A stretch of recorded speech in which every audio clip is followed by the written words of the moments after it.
HarperAudio New Zealand presents Secrets of the Sea, written by Robert Vennell and read by Robert Vennell. For Dad. Preface. The oceans of Aotearoa are full of wonder, magic, mystery, and awe. Hidden beneath the waves are some of the most fascinating and unique creatures in New Zealand, all with remarkable stories to tell. And yet, because they live secret, underwater lives, they can be easy to overlook. As we go about our daily life on land, sea creatures can remain out of sight and out of mind. With this book, I want to shine a light on our incredible native fish and shellfish, and show that, even though these creatures live in a different world from us, they have profoundly shaped our lives on land. Since the very first people arrived in Aotearoa, fish and shellfish have been critical to the human story. They have helped us to survive on this oceanic island in the middle of the South Pacific. They have been a way for us to connect with one another, to trade, to feast, to celebrate, and to mourn. At times they have been hated and even hunted to extinction. At other times they have been regarded as sacred and have inspired great works of art, poetry, and song.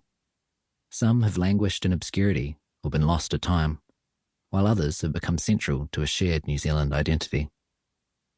Our oceans are under siege, and finding new ways to connect with our native sea creatures is more important than ever. I hope this book helps inspire a new appreciation of New Zealand's marine life by revealing some of the secrets of their mysterious world right on our doorstep. Robert Vennell, November 2021. How this book is organized. The book begins with a brief exploration of the role fish and shellfish have played in New Zealand history, before focusing on the creatures themselves and their individual stories. It is broken up into 5 chapters, which start on land, then move further away from the coast and into the deeper reaches of the ocean. Some species could arguably have been placed in several different groups. In those cases, I have chosen what I thought was the most natural fit. The 5 chapters are: freshwater, creatures of the rivers, streams, and lakes; sandy shores, creatures of estuaries and sandy beaches; rocky reefs, creatures of the reefs and kelp forests; ocean hunters, creatures that hunt other fish out at sea; denizens of the deep, creatures from the ocean depths or that live far out to sea. When writing a book like this, one of the most difficult aspects is deciding what to include and what to leave out. Rather than attempt to comprehensively survey the ocean, my goal has been to present a smorgasbord of stories, including a sampling of different species that occur in New Zealand waters. When choosing which creatures to focus on, I aim to include iconic species alongside some lesser known or forgotten ones. I wanted to keep the stories diverse and avoid repetition, which is why some well-known and beloved species missed out, e.g. pipi, oysters, and green-lipped mussels. Although the book is primarily about sea creatures, I also couldn't help but include a few freshwater species that never travel to the sea, as they felt too important to leave out of the story. A note on taxonomy. When you say the word fish, most people have a general idea of what you mean: a slippery creature with gills and scales that lives in water. There's a lot more to the term than meets the eye.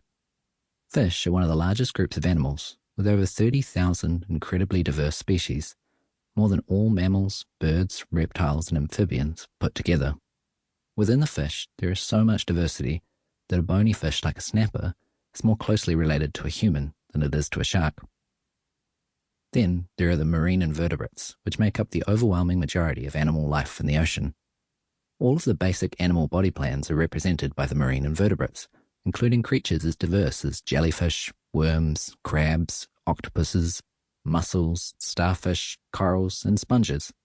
I've rather simplistically referred to these creatures as shellfish in the text, although not all shellfish have shells, and none of them are fish in the sense described above.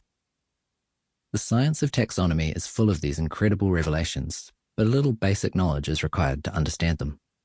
All of life can be organized into a taxonomic family tree based on the following descending groups: kingdom, phylum, class, order, family, genus, species. A helpful mnemonic for remembering this structure is kinna poke children on feet, get shoes. Where a living thing fits into the structure determines how it is related to everything else on Earth. For example, the taxonomy of the New Zealand longfin eel looks like this. Sample complete. Ready to continue?